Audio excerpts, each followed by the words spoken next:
എനിക്കിവിടുന്ന് എസ്കേപ്പായി കൊടങ്ങാവളയിലോട്ട് പോവാം. മച്ചമ്പി ഇവിടെ പ്രശ്നമായി എങ്ങോട്ട് പോകും? അതാണ് നിന്റെ പ്രശ്നം. ഇനി ഞാൻ ഒരു കാര്യം പറയട്ടെ, ഇവിടെ ഉണ്ടാവുന്ന മുഴുവൻ പ്രശ്നങ്ങൾക്കും കാരണം നീ ഒറ്റൊരുത്തനാണ്. നീ ഇവിടെ നിന്ന് പോയി കഴിഞ്ഞാൽ തന്നെ ഇവിടെ ഒരു പ്രശ്നം ഉണ്ടാവില്ല.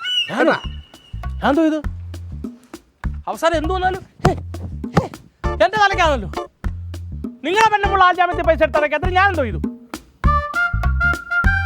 ഞാൻ വല്ല ജാമ്യക്കാരെ ഒപ്പിച്ചിട്ട് തൂങ്ങിച്ചാവും പോവാ. എനിക്കിത് കേൾക്കേണ്ട കാര്യമില്ല. സംഘം ഇതിൻ്റെ ഒന്നും ഒരു ആവശ്യവും ഇല്ല.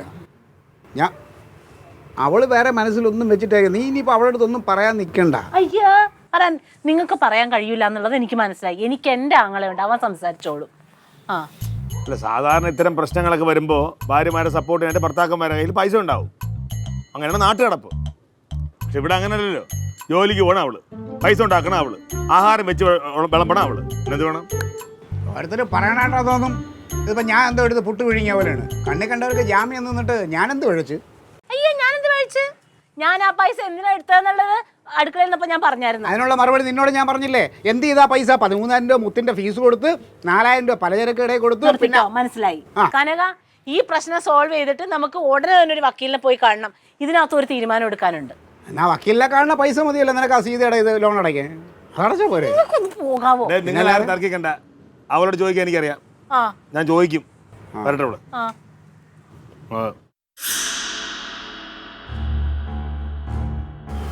അതെ, ആവശ്യമില്ലാതെ നാക്കെടുത്ത് വളയ്ക്കൽ മിണ്ടായിരിക്കും. എനിക്കറിയാം.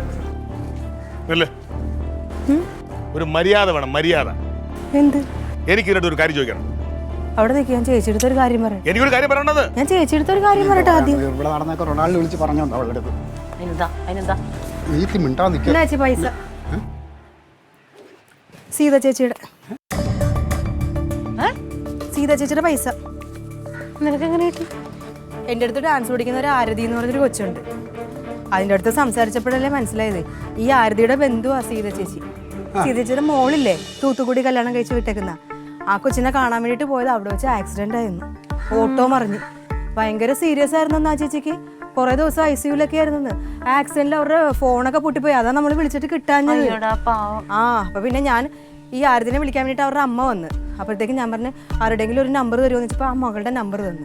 ആ മകളുടെ നമ്പറിൽ വിളിച്ചപ്പോഴത്തേക്ക് ആ കൊച്ചു പറഞ്ഞു അയ്യോ എനിക്ക് അറിയത്തില്ലായിരുന്നു, ഇങ്ങനെ ലോൺ എടുത്തിട്ടുണ്ടോന്നൊന്നും അറിയത്തില്ലായിരുന്നു. അപ്പോൾ അപ്പം തന്നെ ഗൂഗിൾ പേ ചെയ്ത് തന്നു. പിന്നെ ഞാനിപ്പോൾ ATM കയറി ആ പൈസ എടുത്തോണ്ട് വന്നു. ചേച്ചി ടെൻഷൻ അടിച്ചിരിക്കുമല്ലേ എന്നോർത്ത്. ഏട്ടനെന്ത് ചോദിക്കാനുണ്ടെന്ന് പറഞ്ഞു? ഏട്ടനെന്താ എന്നോട് ചോദിക്കാനുണ്ടെന്ന് പറഞ്ഞു? നീ ആ ബെഡ്റൂമിലെ ഫാൻ എന്താ ഓഫ് ചെയ്യാതെ പോയത്? ഏട്ടന് കണ്ടപ്പോ അങ്ങോട്ട് ഓഫ് ചെയ്യാൻ വയ്യായിരുന്ന? നേര് നിനക്കങ്ങ് ഓഫ് ചെയ്യാൻ പാടില്ലേ കനക? അല്ലെങ്കിൽ എല്ലാ ആണുങ്ങളും ഇതേപോലെയാ. ഇതാണ് ഇത്ര മുഴിപ്പിച്ചൊരു കാര്യം ആ പെണ്ണ് കഷ്ടപ്പെടാൻ പോയിട്ട് വന്നതും പോരാ, എന്നിട്ട് ഫാൻ ഓഫ് ചെയ്യാൻ പറ്റിയില്ല.